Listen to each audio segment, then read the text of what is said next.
আবুসন নেত্রী, উনি অসুস্থ, আল্লাহ ওনাকে এই মিথ্যা মামলাগুলি থেকে মুক্ত করে দিয়েছেন।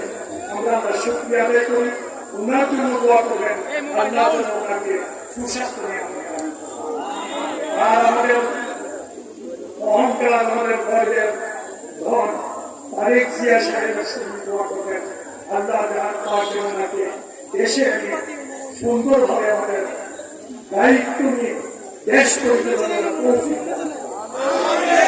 আপনাদেরকে আর বিরক্ত করতে চাই না। আমাদের অনেক মহিলারা এখানে আছেন, মা বোনেরা আছেন, ওনারা হিন্দু বোনেরাও আছেন।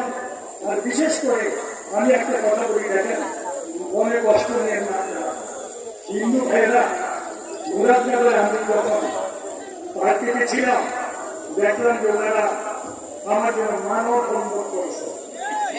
অসংখ্য হিন্দু মহিলা বোনেরা ছিল, অসংখ্য হিন্দু ভাইয়েরা ছিল, আমি তাদের কাছে কৃতজ্ঞ। আর বিশেষ করে এমন কারণ সুন্দর ইলেকশন করতে চায়, আমি যদি ইলেকশন করি দুটি অন্যায় করায় আমাকে আমার স্টেজে দাঁড়িয়ে তাদেরকে বক্তৃতা দেওয়া শুরু করে। বুঝতে পারছেন? এই মামলা মোকদ্দমা করে, কারণ তাদের সাথে ঘুরছে কারা?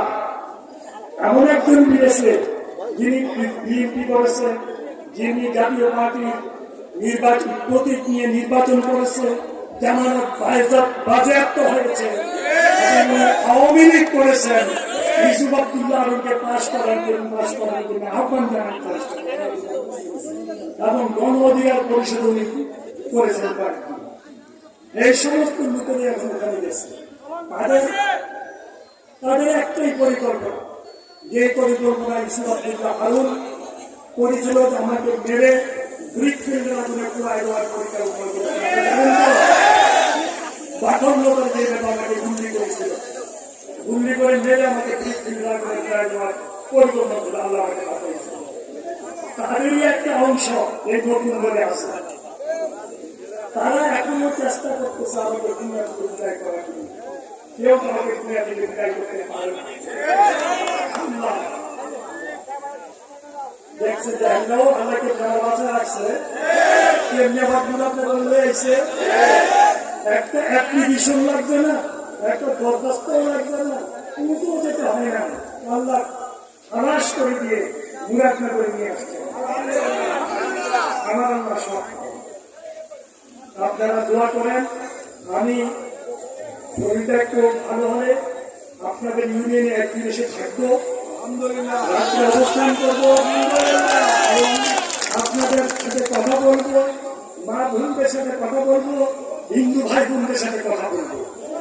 আমার মেয়েরা আমাকে কালকে রাত্রে বলেছে, আপু তোমার তো ছেলে নাই, তুমি একটা কাজ করো, আমাদের যা সহায় সম্পত্তি আছে একটা অংশ মুরাদনগরের মানুষের জন্য ট্রাস্ট করে দাও।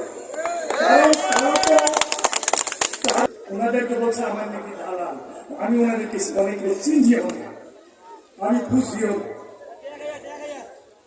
আজকে ঢাকা থেকে অনেক সাংবাদিক ভাইরা আসছে, কুমিল্লা থেকে আমার অনেক প্রিয় সাংবাদিক ভাইরা আসছে, মুরাদনগর থেকে আমার অনেক সাংবাদিক ভাইরা আসছে। আমি তাদের কাছে কৃতজ্ঞ, আমি অভিভূত।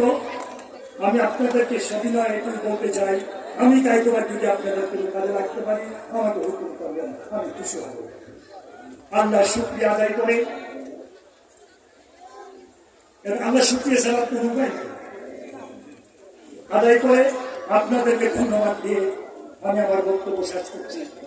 আসসালামু আলাইকুম ওয়া রাহমাতুল্লাহি ওয়া বারাকাতুহু।